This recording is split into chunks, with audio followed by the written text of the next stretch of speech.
ever wondered about the war in our stars? Come on, Barbie, let's go party. Let's lurk.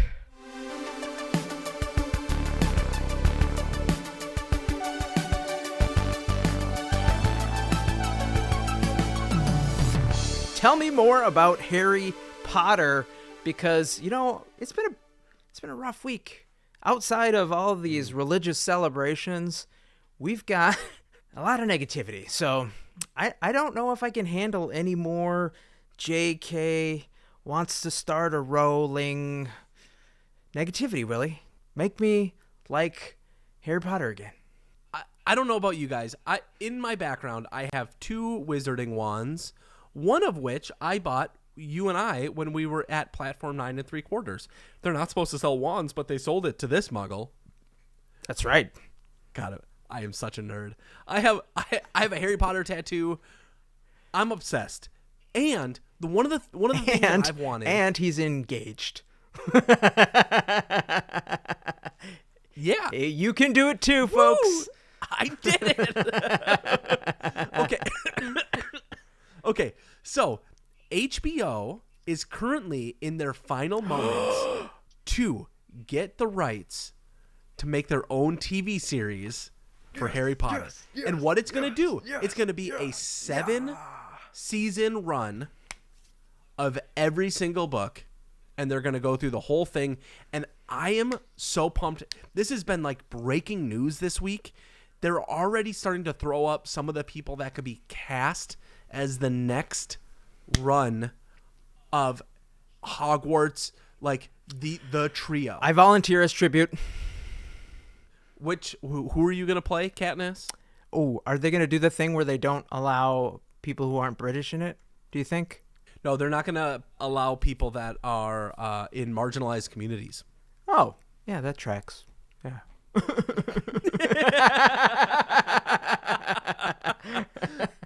Oh my God. Okay, so can I go through some of the potential names that people are thinking of for different characters? Just quickly give me the top 3 if there are more. Let's start with Lucius Malfoy. I don't know any of the children that are going to play the main characters. I think that's up in the air, right? And that's going to be really tough to pull off because kids grow up so fast these days. And how are they going to film it? Are they going to film it just like every single year? VR. It's in VR. Oh, yeah. Okay. In Horizons... Horizons West or whatever the metaverse is. Lucius Malfoy. Say it. You got it. Is likely going to be cast by Tom Felton himself. That just makes sense. That is that sounds awesome. That's the perfect reach around. I mean, come back. Come back, sorry. What? My favorite character in all of the books, the thing I'm tattooed by and up on the wall, is Sirius Black. Mm-hmm. I love me some Gary Oldman. It's gonna be Simon Pegg. Oh yeah. He's been playing these like nice soft roles as of late, but I want to get him in this dark, gritty, just put him in a corner type character. Can we please? Who's gone through the worst. Yes, can we please? Now that you've said that, now that you've introduced this man into this universe, mm-hmm. I don't know if it's on the list, but can we please get Nick Frost to be Hagrid? Who's Nick Frost? Have you seen... Oh, yes. Yes. Perfect. That is such a perfect fit. And you know who else is the perfect fit? Who? The one everybody wants right now. There's articles of it. Oh, I know. Snape, the villain. Oh, yeah. Adam Driver. Of course. He's not English, though. Neither is Gary Oldman. What? Could have fooled me. It's rare. Could have fooled me. It's rare for actors, for Americans to go the other direction. They usually go, it's usually, all the superheroes are British. Except for the religious ones. Go see Mario, kids. I'm excited. Willie, I think. Yep. remember when I said, are they going to do the thing where they only hire English actors? Like, that was a rule for the movies. Actual rule. Like, nobody in the movies is not English. Gary Oldman is English. He was born in London.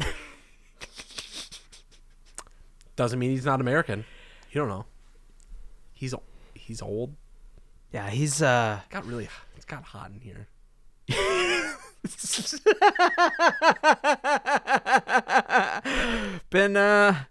just that good of an actor that he plays Americans so well. But You know what I don't like? You know what I really don't like? when Miss Scott goes Criticize. PolitiFacts on me live on air.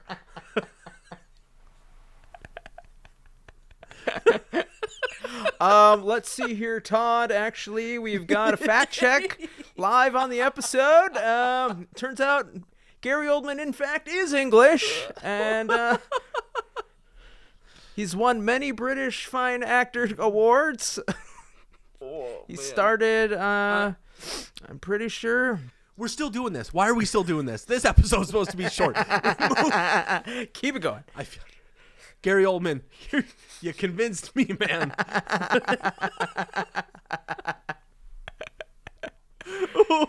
So what you're saying is that there's never been an American actor who can sufficiently do a British accent. That is and correct. pull it off to where nobody, except for Keanu If Reeves, you we know, saw that movie. oh yeah, The Dracula one. yeah, I guess. I don't even think he did it well there. But if you know of somebody who played a Brit and did a convincing English accent, please post it in our comments. Send it to us.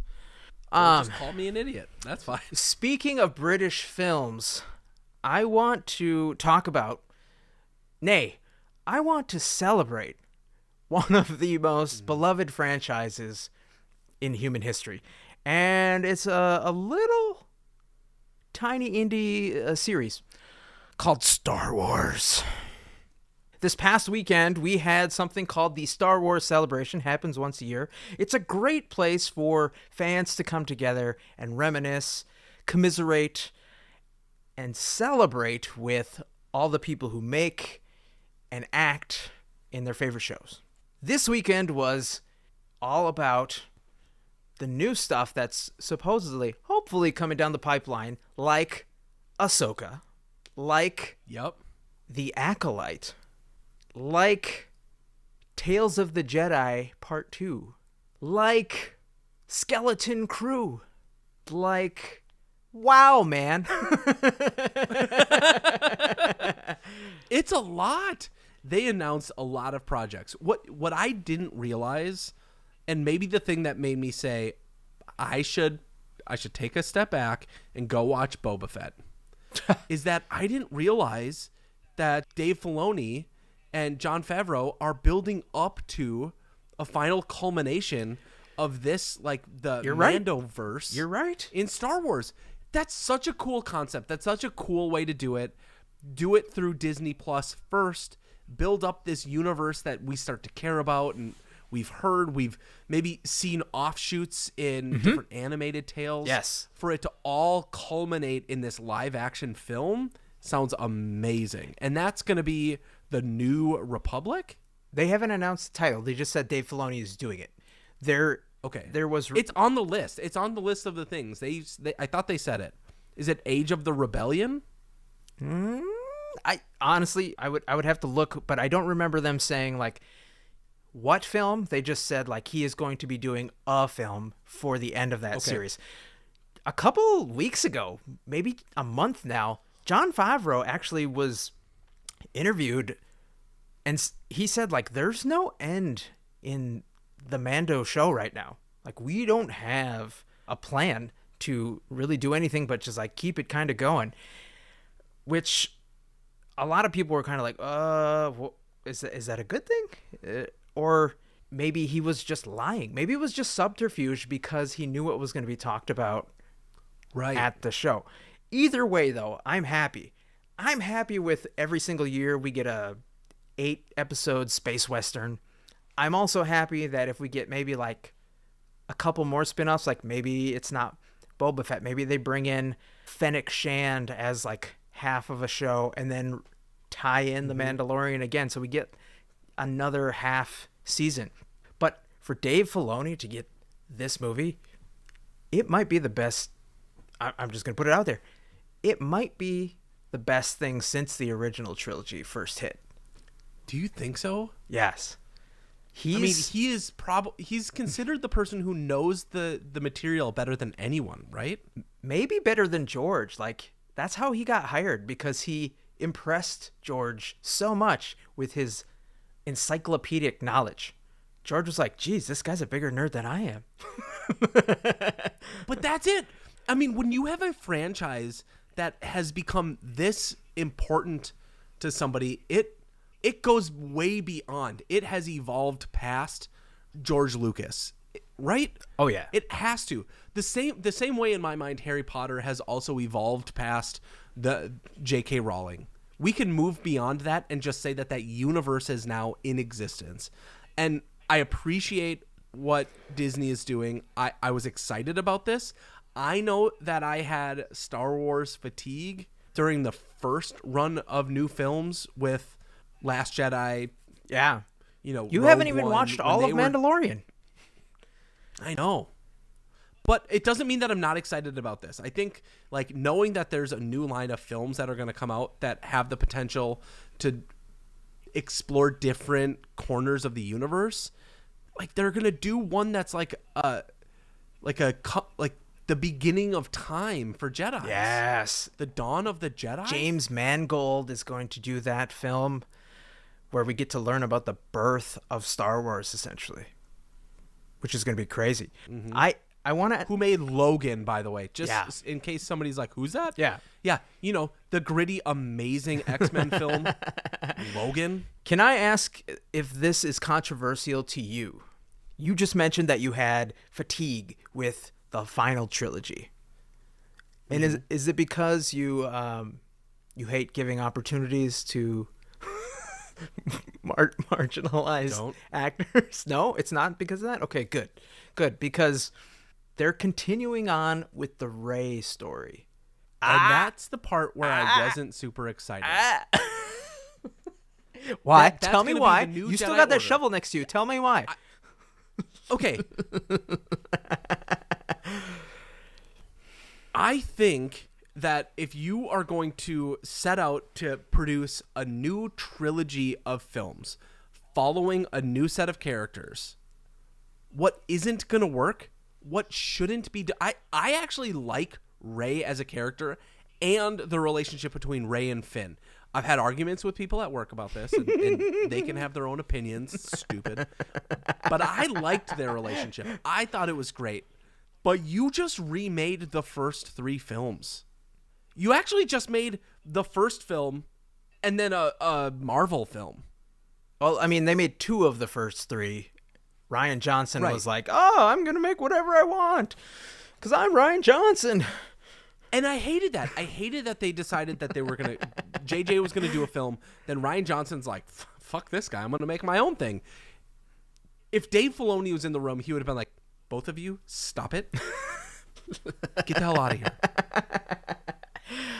Now, Ryan Johnson, you're a great director. That was actually like a really good movie.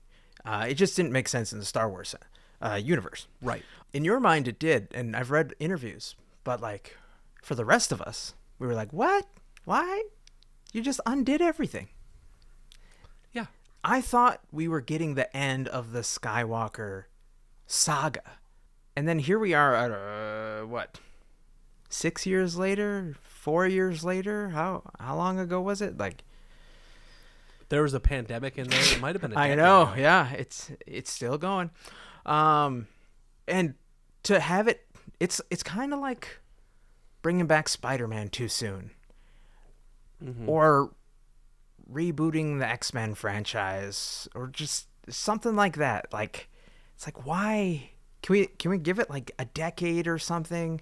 Has it been a decade? Please tell me it hasn't been a decade. No, okay. Disney's just trying to not lose their IP. Yeah. Gotta keep making it.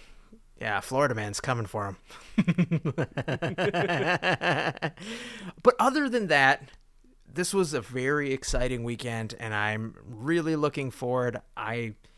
Any semblance of Star Wars fatigue that I had, it's gone. It's I want to see more. I want to eat more. I want to keep paying Disney Plus $17.99 a month so that I can see just Star Wars. And what else do they own? Marvel, and everything. Pixar, Fox, National Geographic. Hey, but if you haven't had enough, I want to bring you a little bit of joy in this Star Wars universe. I know a lot of that is fatiguing, but April 28th, can we go on a date? Just you and me. I know you're going to be a married man. I think I will not be back. You might need to fly back on for this. That. Oh, yes, Siri. Because Return of the Jedi is returning to theaters. Oh, yeah. On April 28th. Nah, I'm good. I've seen it. Okay. It's fine. I'm fine. I literally will be on a plane back to the States. They'll probably have it on the infotainment system. Right. So from one party to the next, last thing here, there was a trailer released, a secondary trailer, full trailer, for what is kind of getting hyped up as the biggest movie of the year. We haven't even reached Oscar bait season yet. This one is all about toys.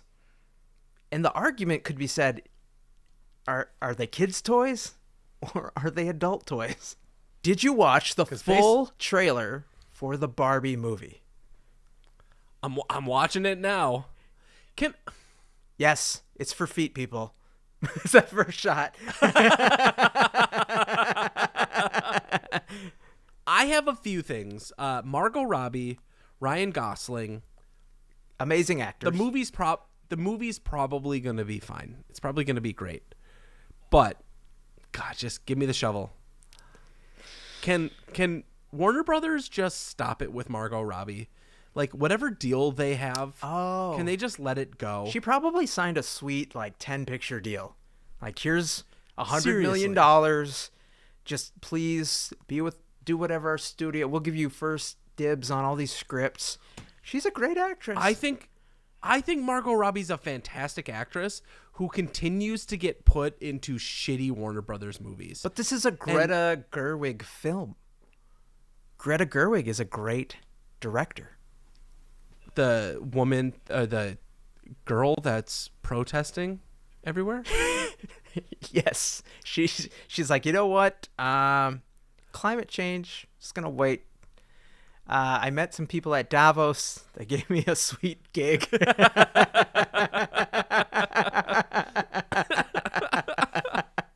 No, Greta Gerwig, if you do a quick Googs, has been an actor, and now she's kind of moved over to the director's chair. Yep. She made Lady Bird. Mm-hmm. That I think was her first directorial debut. You got it. Which was an amazing movie. But here's where I'm very interested in the supporting cast. Obviously, Margot Robbie, Ryan Gosling, poster stars. Willie, can you do me a quick favor? Open up the IMDb for this cast. It's not just these two that are going to carry the movie. Oh, no. This toy shelf is full of other Barbies and other Kens. Dude, this is thick. This is we're stocking up right before Christmas. Hey. Yes? Harry Potter. What's up? Remember Harry Potter? I do. This is for me. Mm-hmm. Helen Mirren is gonna play McGonagall. Thought I'd point that out there. She's the narrator in the Barbie movie. Oh, okay. Wow. That's also perfect. I know.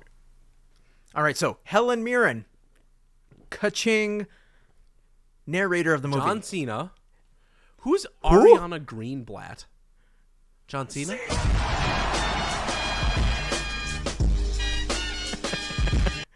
Scott, who's Ariana Greenblatt? She's that singer who was married to Pete Davidson. Nope. She was young Gamora in Infinity War. Oh, wow. She's come a long way. I noticed you're not reading a lot of the names because you don't know. I don't know who they are. Yeah. Ray, but let me just run. Rhea Perlman. Okay, Let me just run say the through the names cast. you know. Yep. I know them all. Why? Because I watch a lot of stuff and I know things. I don't drink. I just know things. All right. You've got Will Ferrell, Rhea Perlman from Cheers, America Ferrera, Simu Liu, Kate McKinnon, Alexandra Shipp, Kingsley Benadir, who's going to be the bad guy in Secret Invasion. Oh? But that's not all. You've got Dua Lipa, Issa Rae. My IMDb list looks different than yours. We're just going to stop right there. That's enough people to make me want to go see this movie in theaters. It's enough slices. Yes. I'm excited. I think that this summer is going to be a return to theatrical releases for film. I know we took a 3-year sabbatical, but knowing that movies are going to hit hopefully a peak this summer, I'm thrilled. This seems like a really great prospects for movie theaters. Hopefully AMC's like, come on, just get through the summer, guys. We can do this. Bring back the exploitable labor. Come on. All right, one quick thing before we wrap up. Willie, you and I, a long time ago, talked about how we were trying to make ourselves better, become better men, become better human beings. And one of the ways that we decided to do that was through therapy. And this is not an advertisement for any of those things that you hear on other podcasts because they haven't sponsored us yet. Maybe one day. But I've been watching this show that is about therapy. It's very good. It is called Shrinking, and I encourage everybody to at least read about it. It's written by some of the same people that do Ted Lasso, so if you're a fan of that writing style, the jokes hit similar beats, similar notes. And with that, so long, you lovely lurkers. Thank you so much for hanging out with us today. Please rate and review wherever you lurk. And remember, be kind to each other, and we will see you next week.